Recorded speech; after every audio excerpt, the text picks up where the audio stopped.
Isso é um campo de estudo que eu tenho muito interesse também, os regimes totalitários da Europa, do comunismo nos anos 70 e 80, sobretudo o modelo psicológico que eles impunham à população. É uma coisa que eu gosto muito de estudar, as manipulações que eles faziam, né?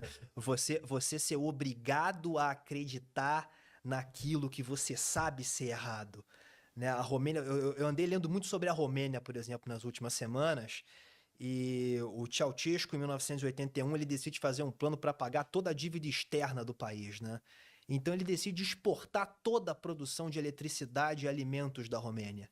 Então você tinha um cenário atípico onde um país que produzia mais eletricidade per capita do que a Espanha e a Itália tinha blackouts diários, as pessoas no inverno não tinham como aquecer as suas casas e todos no país só podiam ter uma lâmpada de 40 watts dentro de casa. E a televisão funcionava 2 horas por dia. Então era tudo escuro e frio, né? Imagina você vivendo num lugar desse ainda sendo obrigado a aplaudir a pessoa que faz isso com você.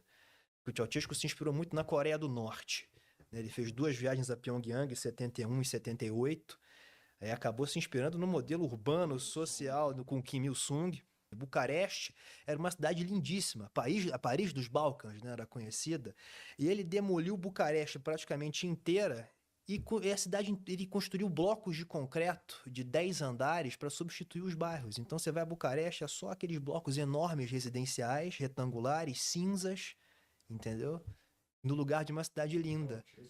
Porque, sim, deplorável, As lojas eram proibidas de terem nome na Romênia. Só podiam se chamar, só podiam ter o nome dos seus produtos. Então você andava numa rua. Você tem máquina de escrever. Era proibido ter máquina de escrever. No Você, Camboja era assim também, do Pol se o Pot. Securitate te pegasse com máquina de escrever, Uhum. né? E 25% da população era informante, né? Todas as cartas chegavam abertas antes de serem abertas. E no telefone, eu conheci um romeno dessa época, ele me falou que você só podia conversar em romeno, russo, húngaro e alemão no telefone. Se você conversasse em qualquer outra língua, em 10 minutos tinha um agente da Securitate batendo na sua Você porta, falasse inglês, já era. perguntando o que você estava conversando.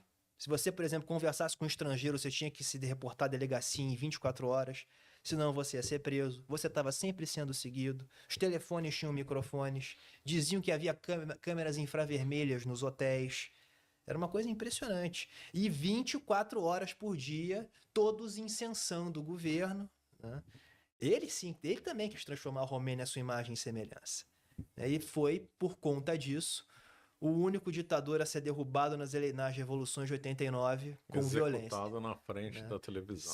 Por outro lado, você teve uma revolução linda nos países bálticos, por exemplo, Estônia, Letônia e Lituânia, né, que eles se reuniram nos seus carros, né, na rodovia que interligava os 3 países, cantando os hinos nacionais de cada um, que eram proibidos pela União Soviética. Uma cena muito bonita em 88, a Revolução Cantada, que eles chamam por lá.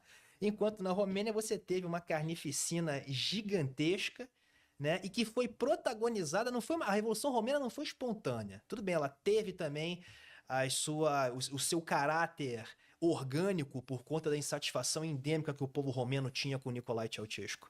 Mas a União Soviética foi quem causou essa revolução porque ela não tinha interesse que os países da sua esfera de influência se aproximassem demais de um modelo comunista nacional, como o Ceausescu decidiu fazer desde os anos 70, né? Ele se reuniu com Nixon nos Estados Unidos, ele foi contra a invasão da Tchecoslováquia em 68. Então a União Soviética sempre viu isso e ele detestava o Gorbachev detestava ele. E o Bush e o Gorbachev se reuniram em Reykjavik em 1989, nas cúpulas que eles faziam, né? Sempre faziam essas cúpulas, os Estados Unidos e a União Soviética, e ali eles decidiram a sorte de 2 regimes, União Soviética e Panamá. Os Estados Unidos iam depor o Noriega e a União Soviética ia cuidar do Ceausescu. Tanto que quem assume depois a presidência da Romênia é o Ion Ilescu, né? Que era um membro do Partido Comunista Romeno, histórico e tal. Mas a Romênia se redemocratizou, correu tudo bem por lá, mas o país ainda tem essa sequela imensa social causada pelo Ceausescu, por exemplo. Bucareste, você vai a Bucareste, você tem o maior prédio público do mundo está na Romênia, que era o palácio que ele ia construir para sediar todas as funções do Estado romeno. É um edifício que custa 4 milhões de euros por mês de manutenção. Mais pesado que o Pentágono, tem mais de 1.200 salas, uma coisa assim, Uma coisa gigante, megalomaníaca. megalomaníaca, né? Virou ponto turístico, né?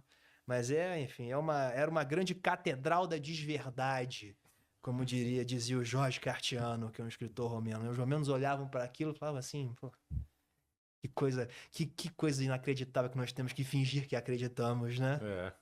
E teve aquela prisão horrorosa, né? Com tortura, né? E sacrilégio, uma coisa assim. Sim. Experimento, como é que igreja- chamava lá?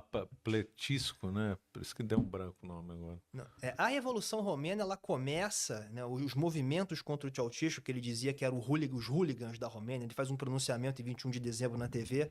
Ele volta de uma viagem do Iraque. Do Irã ou do Iraque agora? Acho que foi do Irã. Ele volta de uma viagem do Irã. Ele faz um pronunciamento: temos que combater os hooligans em Timișoara, né, que foi onde começou a revolta, numa igreja. Foi um pastor húngaro, de origem húngara, na Romênia, ali na Transilvânia, que começou a organizar os jovens e tal. E a União Soviética depois deu as suas cutucadas, infiltrou muitos agentes pelas fronteiras, né?